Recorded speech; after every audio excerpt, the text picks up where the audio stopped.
War is usually a somber affair. It involves strategy, maps, generals, and great armies.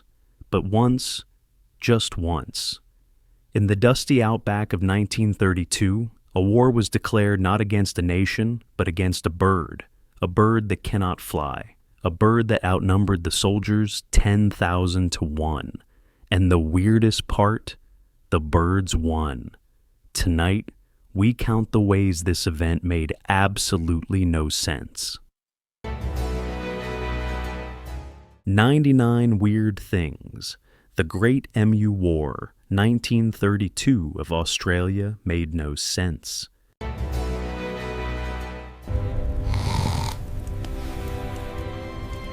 Welcome to Weird History of Sleep. I invite you now to find a comfortable position. Let your shoulders drop. Unclench your jaw. Let the events of your day fade into the background, just like the history we are about to explore, dusty, distant, and harmless. Tonight, we travel to Western Australia. The sun is hot, the ground is red, and the world is quiet. We are going to count down 99 strange, confusing, and sleepy facts about the Great Emu War. As I count, visualize the numbers floating in the air. Let the absurdity of the history lull you into a state of deep relaxation.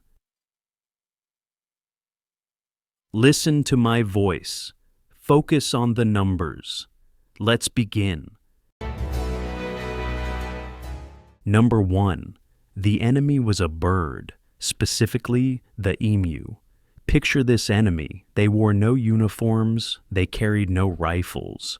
They are prehistoric creatures standing nearly 6 feet tall, with dusty gray feathers and long, spindly legs. They possess large, round brown eyes that stare at humans with a mix of innocence and chaos. In the history of military conflict, never has an army faced a foe that had a beak and laid eggs.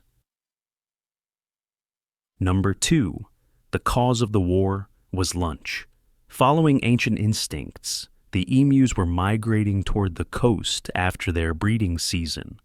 But in 1932, they found a change. The dry land had been transformed into vast wheat fields by Western Australian farmers. To the simple mind of a bird, this was not private property. It was a massive, free, all-you-can-eat buffet prepared specifically for them. Number 3. The number of enemies was staggering. 20,000 emus. Close your eyes and try to visualize that number. 20,000. If you lined them up, they would stretch to the horizon. It was a sea of gray feathers moving in waves. The sound of their feet on the dry earth created a low rumble like approaching rain. But it was not rain. It was the hunger of thousands of beaks. Number 4. The opposing army was tiny. The Royal Australian Artillery, with all its dignity, sent exactly 3 men. Major G.P.W. Meredith commanded the unit, accompanied by Sergeant S. McMurray and Gunner J. O'Halloran. On one side, a vast ocean of birds. On the other, 3 small men standing in the vast, empty outback. The odds were absurd from the very beginning. Number 5. The request for help came from farmers who were ex-soldiers. These men had seen the trenches of World War I. When they returned to Australia to grow wheat, they faced the emu. They did not ask the government for scarecrows or fences. With the mindset of soldiers, they believed that only machine guns could solve the problem. They viewed the birds not as animals, but as an invading corps that needed to be repelled with heavy fire. Number 6. The Minister of Defense took it seriously. Sir George Pierce, a stern man in a suit, officially approved this operation. He viewed it as a good opportunity for the military to practice shooting at moving targets. Imagine the scene in a plush office where a red stamp is pressed onto a paper, officially declaring war on nature, a solemn administrative decision for a truly ridiculous problem. Number 7. They brought 10,000 rounds of ammunition. Logistics officers sat down and calculated carefully on paper. With 20,000 birds and 10,000 rounds, they believed they could cull the herd significantly. They trusted the precision of machines, but they forgot one crucial variable: the unpredictable chaos of wild creatures. Number 8. The cinematographer. A cameraman from Fox Movie Tone was brought along. They were so confident in victory that they wanted to record the glory for newsreels. He lugged his heavy, bulky camera and wooden tripod, ready to capture heroic footage. Instead of an action movie, he was about to film the greatest comedy in Australian history. Number 9. The date was November 2nd, 1932. The sun rose high over the district of Campion. The air was dry, and red dust hung suspended in the light. The soldiers wiped sweat from their brows, checked their weapons, while in the distance the long necks of the emus began to bob above the wheat. The morning silence was about to be broken by engines and gunpowder. Number 10. The first engagement was a failure. The soldiers spotted a group of about 50 emus. They took their positions. But these birds seemed to possess a sixth sense. They stayed just out of the effective range of the machine guns. When locals tried to herd them closer, the emus didn't bunch up. They split into small individuals running in chaotic zigzags, making aiming at a crowd impossible. Number 11. The speed of the enemy. A full-grown emu can sprint at nearly 30 miles per hour. Imagine a two-legged creature running as fast as a small motorbike. Meanwhile, the soldiers had to carry heavy machine guns, moving slowly in military boots. Physically, this race was unfair from the start. Number 12. The weapon of choice was the Lewis gun. This weapon was a terror on the battlefields of World War I. It had a distinctive pan magazine on top. However, it weighed nearly 28 pounds and took time to set up. It was designed to shoot stationary targets or slow-moving infantry lines, not feathered sprinters dancing wildly across a field. Number 13. The chaos of feathers. When bullets did hit, the soldiers discovered something strange. Emu feathers are dense, thick, and oily. They acted like a natural shock absorber. If a bullet didn't hit a vital organ, it often just grazed the bird or was slowed down by the plumage.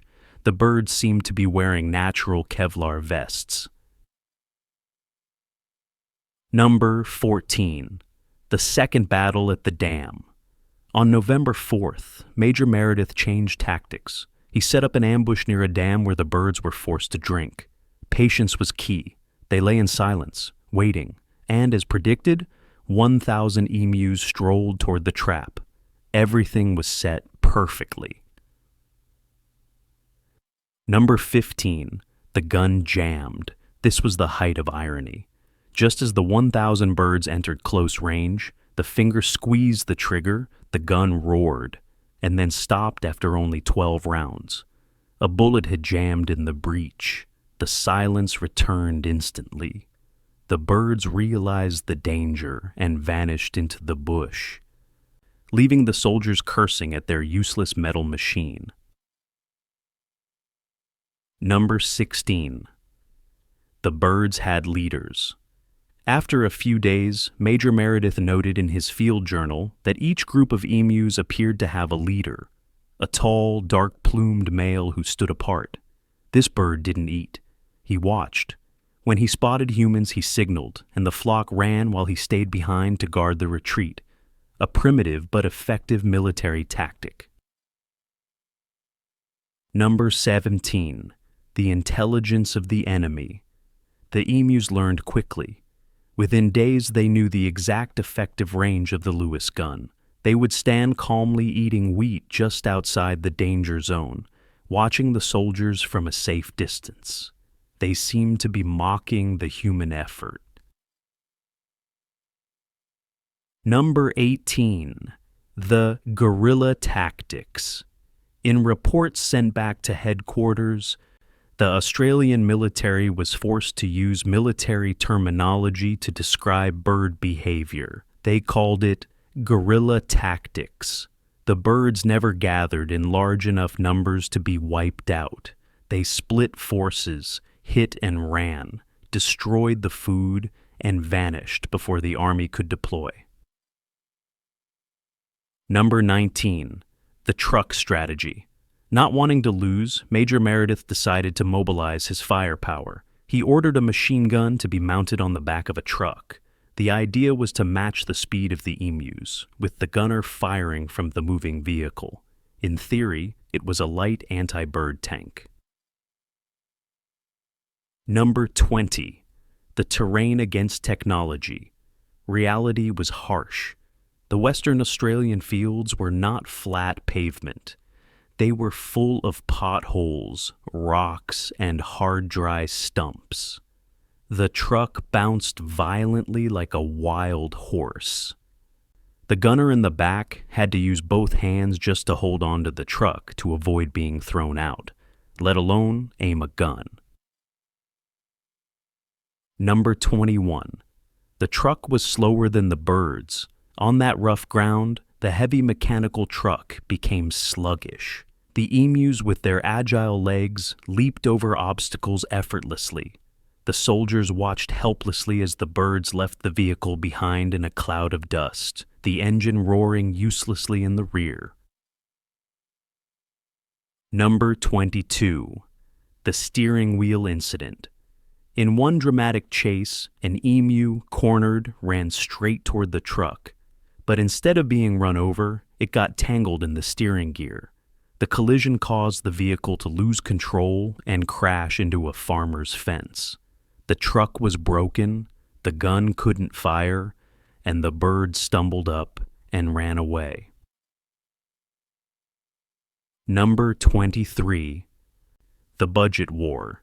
Even though it was a military operation, the budget was tight. The federal government only paid for the soldiers' wages and train tickets. The poor farmers had to pay out of pocket to feed the 3 soldiers, provide beds, and even buy them beer. The farmers lost wheat, lost money feeding the army, and the birds were still there. Number 24. The shockingly low casualties. After the first week of the campaign, with thousands of rounds fired and noise filling the air daily, the results were incredibly modest. Optimistic reports estimated only 50 to perhaps a few hundred birds killed. Compared to the army of 20,000, this loss was statistically insignificant. Number 25. The media mockery begins. News of the war reached major cities like Sydney and Melbourne. Cartoonists had a field day. Newspapers ran sarcastic headlines like "Machine guns sent to combat Emu pest." The image of the glorious Royal Army being outsmarted by flightless birds became a joke in morning coffee shops. Number 26. The parliamentary debate. The issue became so serious that the Australian House of Representatives held a special session. Imagine grown men in suits standing up to argue passionately about whether machine guns were the best tactical solution for emus. The official records show very serious words about a very funny problem. Number 27. The first withdrawal. On November 8th, after just 6 days, Major Meredith received orders to withdraw. It was a tacit admission of defeat. They packed their guns, boarded the train, and left. The emus, from the safety of the scrub, likely watched the train leave with indifference. They had won round 1 without firing a single shot. Number 28. The Major's quote. When interviewed about the enemy, Major Meredith did not hesitate to offer strange praise. He said, "If we had a military division with the bullet-carrying capacity of these birds, it would face any army in the world." He genuinely admired his opponent. Number 29. The Zulu comparison. Meredith, a classic soldier, compared the maneuverability of the emus to the famous Zulu warriors of Africa. He was impressed by how they scattered under attack and regrouped when danger passed. To him, they were not poultry, they were natural-born warriors of the wasteland. Number 30. The birds returned immediately. The army's withdrawal was like a dinner bell. As soon as the last soldier disappeared over the horizon, thousands of emus flooded back into the wheat fields. They resumed their work, eating, breaking fences, and trampling crops. The human victory was a short-lived illusion. Number 31. The farmers pleaded again. Seeing a year's worth of work being erased, the farmers sent urgent telegrams. This time, their language was desperate. They described the fields as a devastated battlefield. They needed the army back, despite the embarrassment of the first attempt. The fear of poverty was greater than the fear of ridicule. Number 32. The second campaign approved. On November 12th, under political and economic pressure, the Minister of Defense nodded again. The war was restarted. Once more, guns were loaded onto trains. Once more, hope was kindled. But this time, no one was certain of victory. Number 33. The reason for return. Agricultural crisis. The government needed a plausible excuse to avoid being laughed at. They declared that the emus were causing an agricultural crisis that threatened the state's economy. By elevating the issue to food security, they hoped the war on birds would look less ridiculous to the public. Number 34. The same soldiers. The army did not send a fresh, elite squad. They sent Major Meredith back. Picture his mood as he received orders to return to Campion. He knew the enemy, he knew the heat, and he knew the futility. But as a soldier, he obeyed, carrying a heavy sense of resignation back to the feathered front lines. Number 35. Better results, but slow. In the second campaign, they changed tactics and ambushed more carefully. However, the kill rate was only about 100 birds per week. At this pace, to eliminate all 20,000 emus, they would need to stay in the desert continuously for 4 years. It was a forever war. Number 36. The bullet-to-bird ratio. Military statisticians calculated a painful number. It took an average of 10 heavy machine gun rounds to bring down one emu. Imagine firing 10 times to hit once. It was a terrible waste of resources, making every fallen bird an expensive luxury item. Number 37. The physical resilience. Major Meredith was truly shocked. He reported birds being hit 5 or 6 times, yet continuing to run as if nothing happened. They seemed to feel no pain, or their adrenaline was so high, they ignored physical trauma. They were like running tanks made of meat. Number 38. Total ammunition used, 960 rounds. Nearly 10,000 bullets tore through the quiet of the Australian countryside. Brass casings fell to the dry ground, piling up in glittering mounds under the sun. Enough firepower to fight a small human skirmish, but here, it only scratched the surface of the flock. Number 39. The official body count, 986. After all the smoke, dust, and noise, the Army confirmed only 986 dead emus, less than 5% of the enemy force. The other 95% remained alive, eating wheat and running free. It was an undeniable mathematical defeat. Number 40. The phantom injuries. To save face, the military report added that 2,500 other birds surely died later from injuries. This was a guess, an unconfirmed estimate. It was a comforting lie to make the report to superiors look slightly less pathetic. Number 41. The sound of silence and drums. Emus do not chirp.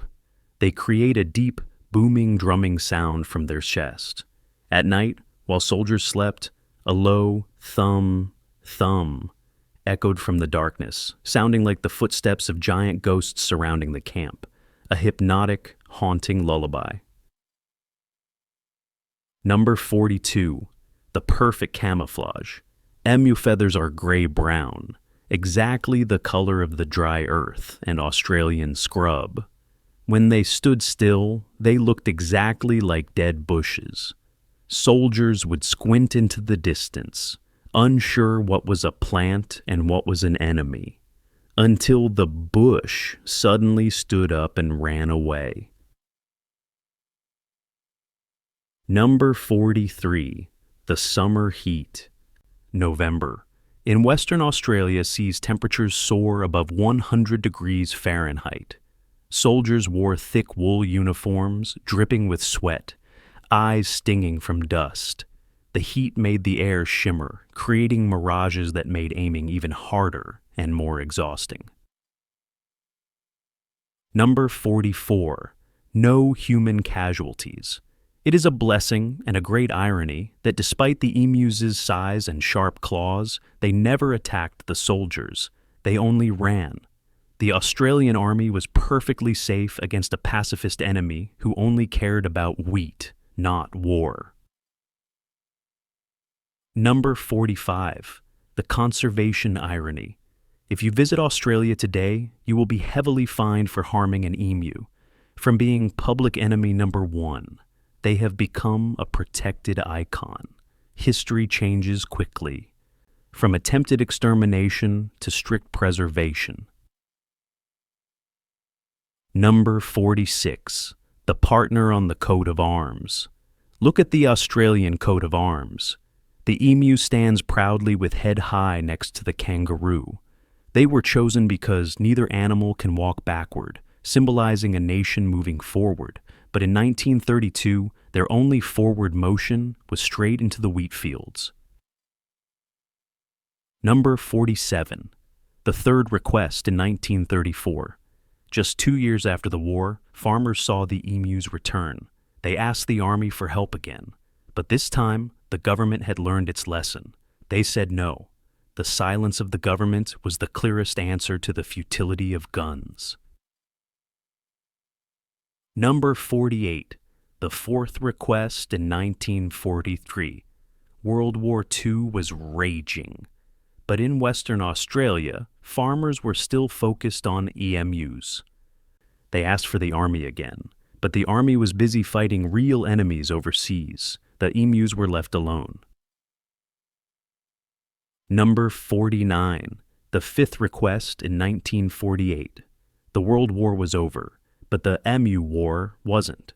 Farmers asked for machine guns again. The government refused again. It seemed the whole of Australia was tired of this lingering joke of nature. Number 50. The real solution. Fencing. Eventually, humans realized they couldn't kill all the emus, so it was best to block them. The government decided to fund farmers to build wire mesh fences, a static, boring solution with no gunfire, but far more effective than any machine gun. Number 51. The bounty system. The government shifted to economic strategy. They placed a bounty on every emu beak turned in. This turned every citizen into a hunter, rather than relying on 3 poor soldiers. Number 52. The scale of the bounty. In the 15 years that followed, nearly 300,000 emus were claimed for bounties by civilians. This proved that the economic motivation of farmers was far more lethal than the military discipline of soldiers. Number 53. The biological tank. An emu's legs are incredibly powerful. They can deliver a kick that breaks bone or rips through thin wire fences. They are like biological demolition machines designed to cross the plains. Number 54. The brain size. An emu's brain is tiny, roughly the size of a walnut. They are not intelligent in the human sense. They act on pure instinct. But that unpredictable stupidity was the greatest weapon that helped them defeat trained military minds. Number 55. Global news and the British Empire. In London, the press reported this story with a tone of amusement. They viewed it as a quirky event in a distant colony. British aristocrats sipped tea and chuckled at the idea of their Australian cousins losing a battle to poultry. Number 56. The early conservationists. Even back then, there were voices of protest. Some scientists called the war an attempted mass destruction. They were the first to see the beauty of the emu rather than just a pest, though their voices were small at the time. Number 57. The definition of rare. Scientists claimed the emu was a rare species needing protection. Farmers looked out their windows at 20,000 birds eating their crops and couldn't understand what rare meant. The difference in perspective between the city and the bush was vast. Number 58. The Great Depression context. We cannot forget the sadness of the era. 1932 was the depth of the Great Depression. Wheat prices collapsed, farmers were bankrupt, and the arrival of the emus was the final straw.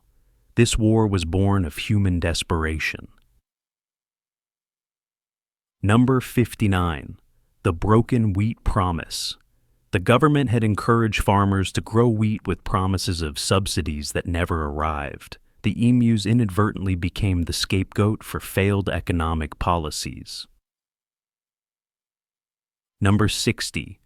The visual of the Lewis gun. Imagine the visual absurdity. A massive machine gun designed to shoot down fighter planes in the skies of Europe, now mounted on a tripod, pointed at the ground to shoot birds running on foot. A ridiculous mismatch of purpose. Number 61. The recoil. The Lewis gun has a heavy recoil. When the gunner pulled the trigger, his whole body shook. Trying to control that metal beast while standing on a bouncing truck was a dangerous circus act rather than a military maneuver. Number 62.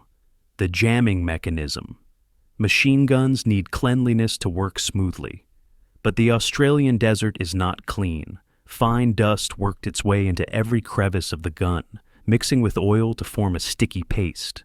The guns jammed constantly. Nature used its own soil to protect the birds. Number 63. The emu command myth.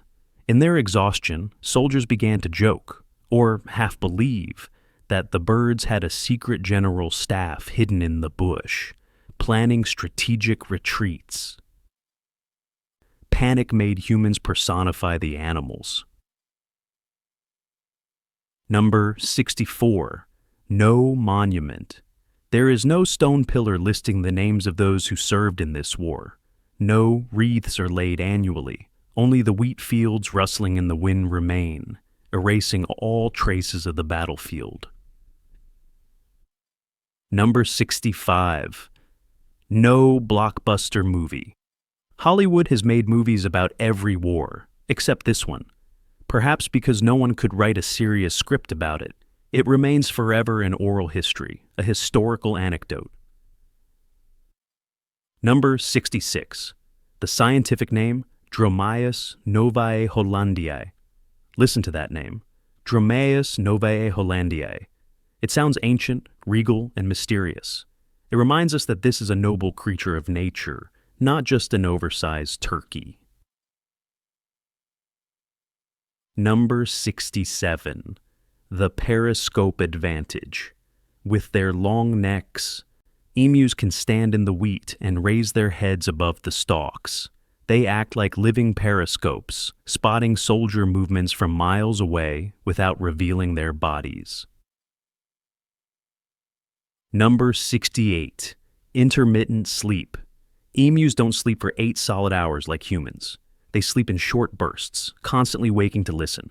Sneaking up on them at night is nearly impossible. They are natural insomniacs.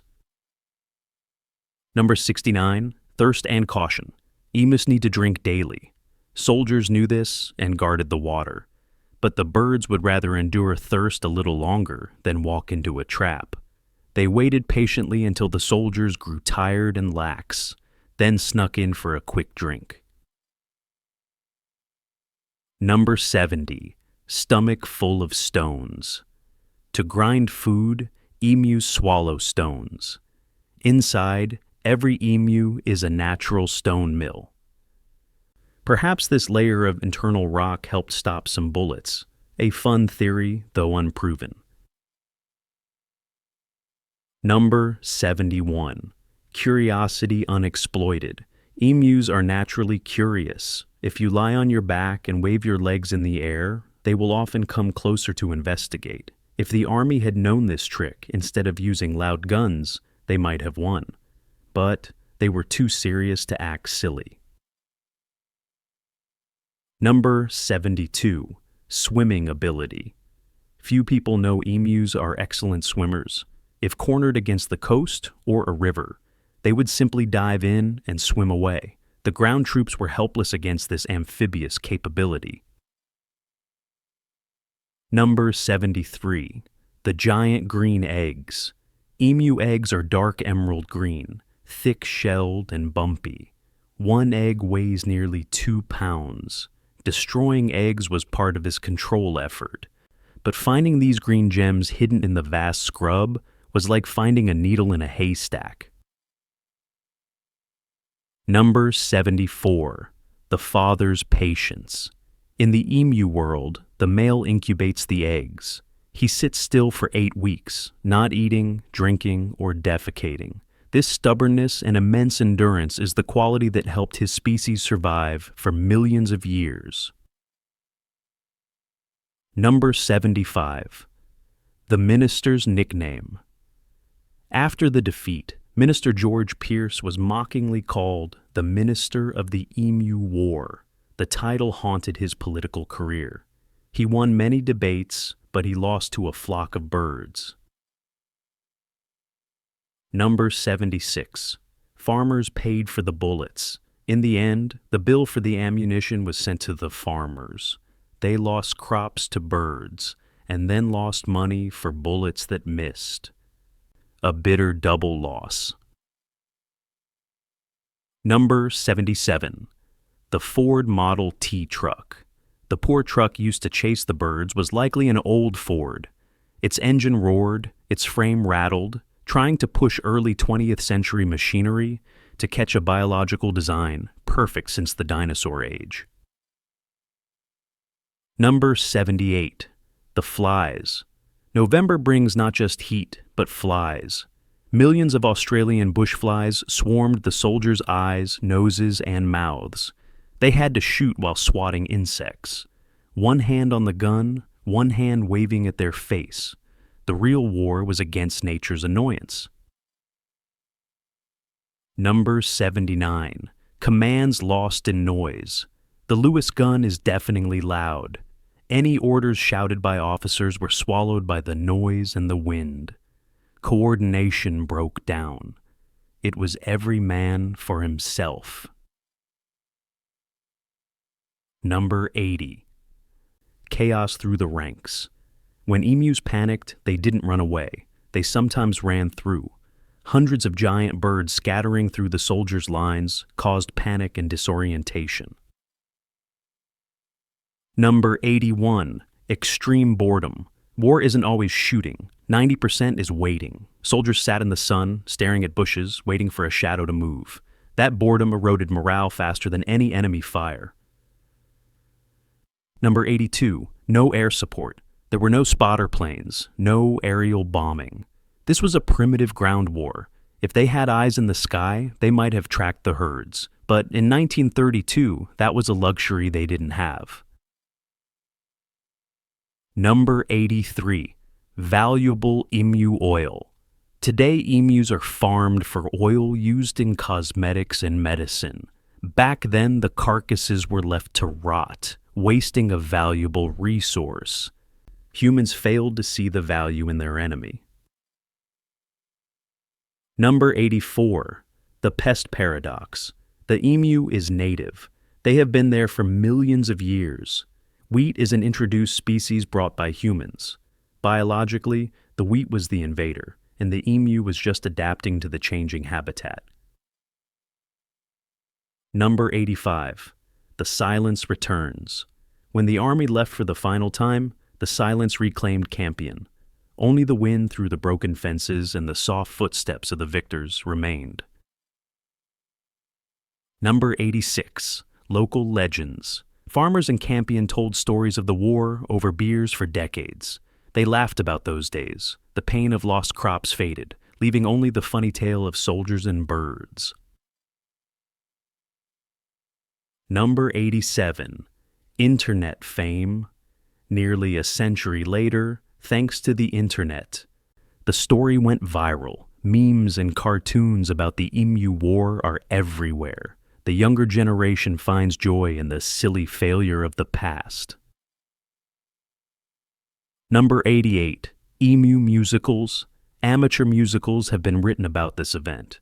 Imagine actors in bird costumes dancing on stage, dodging imaginary bullets. History becomes entertainment. Number 89, the military lesson. The Australian military learned a lesson. Never engage in a war where you cannot define the front line, and never fight nature with machine guns. Number 90, complex ecosystem. Ecologists later pointed out that removing emus might increase the population of insects and weeds that emus eat. Nature is a web. Cutting one string vibrates the whole net. Number 91, nature's resilience. No matter how hard humans tried, the emu population recovered. They laid eggs, raised young, and endured. They are proof of the unstoppable force of wildlife. Number 92, feathers in the wind. The final image of the battlefield was not smoke, but loose feathers, plucked in the chase, drifting and spinning in the afternoon breeze like snow in the hot desert. Number 93, psychological impact. Returning to camp, the soldiers likely felt relieved but ashamed. They were trained for glory, but defeated by the innocence of birds. Number 94, no medals awarded. No one wears an Emu Campaign medal. It is a chapter of military history everyone wants to forget, or only mention as a joke. Number 95, the prehistoric survivor. Emus are ratites, one of the oldest bird groups. They saw the dinosaurs die. They saw the ice ages end. A few machine guns were just a blink in their long history. Number 96, the fence that worked. Australia is now famous for the longest fences in the world. The State Barrier Fence of Western Australia stretches over 700 miles. That is the scale of engineering required to stop an emu. Number 97, relative peace. Today, farmers still grow wheat, and emus still live in the bush. Sometimes they steal crops, but humans have learned to accept them as part of the Australian landscape. Number 98, a reality check for humans. The Emu War is a humble reminder. We think we own the earth with our technology and weapons, But sometimes we are completely helpless against the simple, raw power of nature. Number 99, final thought. As you lie here, safe and warm in your bed, remember that the world outside is vast and strange. Somewhere in the red dust of the outback, the descendants of those victorious emus are still wandering. They walk slowly. They watch the world with big, round eyes. And right now, they are sleeping peacefully, just like you. The guns are silent now. The dust has settled. The soldiers have gone home, and the birds have returned to their rest. History is full of strange moments, but tonight, we let them go. We let the confusion fade away. The numbers are done. The counting is finished. You are safe. You are relaxed. Let the absurdity of the world wait until tomorrow. For now, good night